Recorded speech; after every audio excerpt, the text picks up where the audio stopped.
آج 31 دسمبر ہے، 2023 کا سال ہے۔ آج کے جنگ اخبار میں ایک اچھا مضمون خلیل نینی تال والا کا شائع ہوا تھا۔ میں نے یہ سوچا کہ آپ لوگوں کے ساتھ شیئر کروں۔ اس میں بتایا گیا ہے کہ دوسری جنگ عظیم کے خاتمے کے بعد جو 1945 میں ختم ہوئی، جاپان انتہائی مصائب کا شکار تھا۔ جنگ میں شکست کے بعد ان کے پاس کھانے کے لیے پوری خوراک نہ تھی اور بچے خوراک کی قلت کا شکار تھے۔ چنانچہ ان کی جو نسلیں اس زمانے میں پیدا ہوئی تھی جنگ عظیم کے بعد، ان کے قد چھوٹے تھے اور ہڈیاں کمزور تھیں، وزن کم تھا اور رنگ نیلا ہو چکا تھا۔ عام جاپانی کو 24 گھنٹے میں ایک کھانا ملتا تھا۔ 1957 میں حکومت پاکستان نے ایک بحری جہاز چاولوں سے بھرا ہوا جاپان بھجوایا۔ جاپانی عوام نے شکریہ کے ساتھ اس کو قبول کیا۔ جب پاکستان اور انڈیا کو آزادی دی گئی تو لارڈ ماؤنٹ بیٹن چاہتے تھے کہ پاکستان اور ہندوستان 15 اگست کو اپنی آزادی کا اعلان کریں۔ وہ اس لیے چاہتے تھے کہ جب وہ 15 اگست کو جاپان کی شکست کا، جب اس نے سرنڈر کیا تھا، جب برطانیہ میں خوشیاں منائی جائیں، دنیا میں خوشیاں منائی جائیں، تو پاکستان اور ہندوستان بھی اس خوشی میں شریک ہوں اور یوم آزادی 15 اگست رکھیں۔ قائد اعظم کو جب یہ کہا گیا، لارڈ ماؤنٹبیٹن کی تجویز آئی، تو آپ نے سختی سے مسترد کر دیا اور کہا کہ نہیں، ہم نہیں چاہتے کہ کسی قوم کی شکست پہ ہم اپنی قومی خوشی کا دن منائیں۔ قائد اعظم نے یہ مطالبہ بالکل ماننے سے انکار کر دیا تھا، اور جاپانی اس احسان کو آج تک مانتے ہیں۔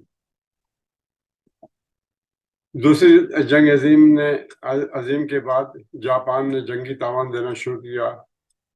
آج بھی $10 ملین وہ امریکہ کو ادا کرتا ہے، جو فاتح اقوام سے امریکہ خود بھی رکھتا ہے اور تقسیم بھی کرتا ہے، جس کے الائز تھے۔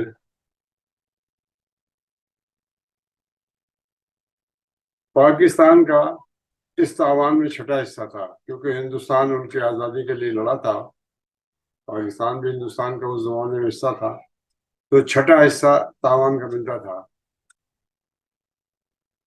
قائد اعظم نے یہ چھٹا حصہ بھی جاپان کو معاف کر دیا اور کہا کہ ہمیں یہ جنگی تاوان نہیں چاہیے۔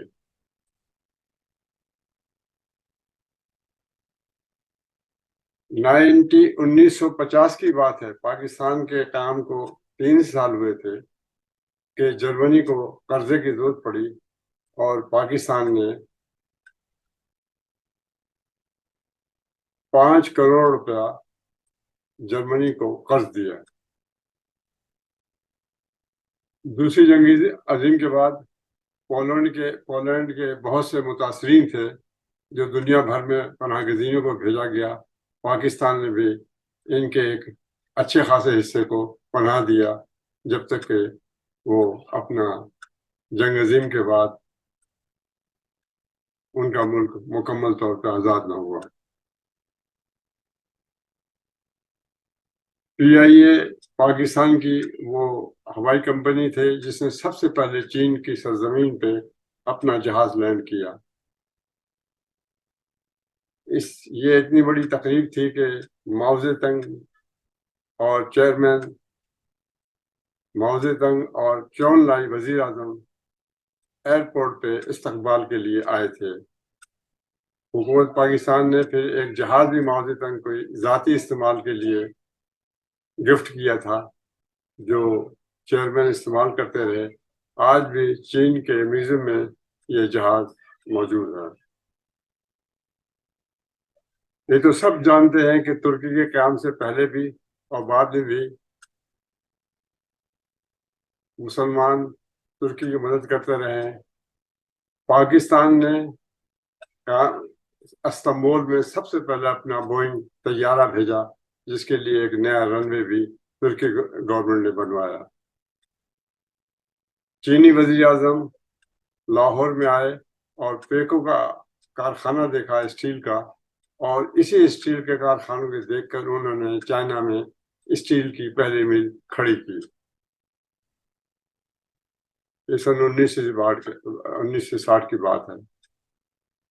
1948 میں جب فلسطین کو کاٹ کر اسرائیل کو کے نام سے قبضہ کیا گیا فلسطین پہ، یہ امریکی قبضہ تھا جو 20ویں صدی میں ہوا۔ 20ویں صدی میں ہوا جبکہ تمام اقوام کو آزادی مل رہی تھی، فلسطینیوں کو غلام بنا لیا، اور اس دفعہ جو غلام بنایا وہ امریکہ نے بنایا، اور اسرائیل نام کی ایک ناجائز مملکت کھڑی کر دی۔ اس کے لیے بھی سب سے پہلے عالمی آواز اٹھانے میں، احتجاج کرنے میں پاکستان تھا۔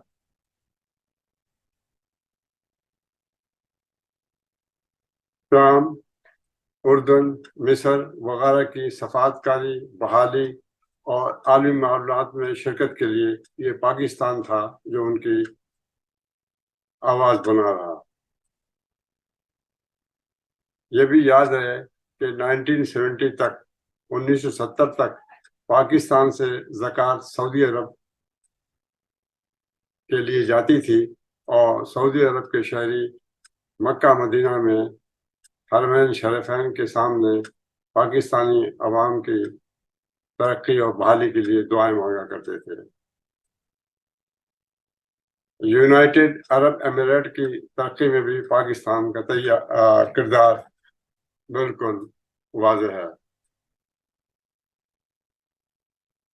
چوتھی بہترین ایئر لائن آج ایمریٹس ایئر لائن کو کہا جاتا ہے۔ اس کا جو ایمریٹس کا ایئر لائن کا کوڈ ہے وہ ای اور کے ہے۔ ای فار ایمریٹ اور کے فار کراچی ہے، کیونکہ ان کی جو پہلی پرواز جو اسٹارٹ ہوئی تھی وہ ایمریٹ سے نہیں، کراچی سے اسٹارٹ ہوئی تھی، جس کے لیے پاکستان نے اپنا جہاز اور اپنا عملہ بھی اے ای کو دیا تھا۔ سنگاپور ایئر لائن اور سنگاپور پورٹ کے قیام میں بھی پاکستانی عملہ نے مدد کی۔ ملیشیا کا آئین بھی پاکستانی وکلاء نے اس زمانے میں لکھ کر دیا۔ جنوبی کوریا، ساؤتھ کوریا نے پاکستان کے وزیر خزانہ محبوب الحق کے 5 سالہ ترقیاتی پروگرام کی اڈاپٹ کر کے ترقی کی بنیاد رکھی۔ 1990 تک بھارت پاکستان سے بجلی خریدتا رہا۔ ہندوستان کے وزیر اعظم منموہن سنگھ نے جو شائننگ انڈیا کا کنسیپٹ لیا تھا وہ پاکستان سے لیا تھا۔ منگلا ڈیم کی تعمیر دیکھنے کے لیے دنیا بھر کی یونیورسٹی کے انجینئرنگ کے طلباء آ کے دیکھتے تھے۔ یہ سب کچھ ہوتا رہا۔ اس میں ایک بات قابل غور ہے کہ تب تک بنگال ہمارے ساتھ تھا۔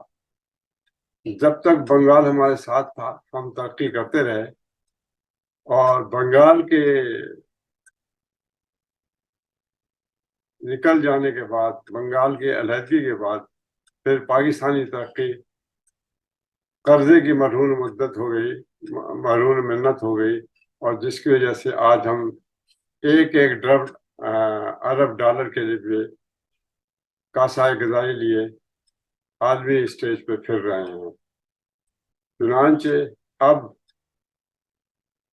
عوام کو اور حکومت کو بڑے فیصلے کرنے ہوں گے کہ کس طرح ہم اس بھیک کی، غداگری کی لعنت سے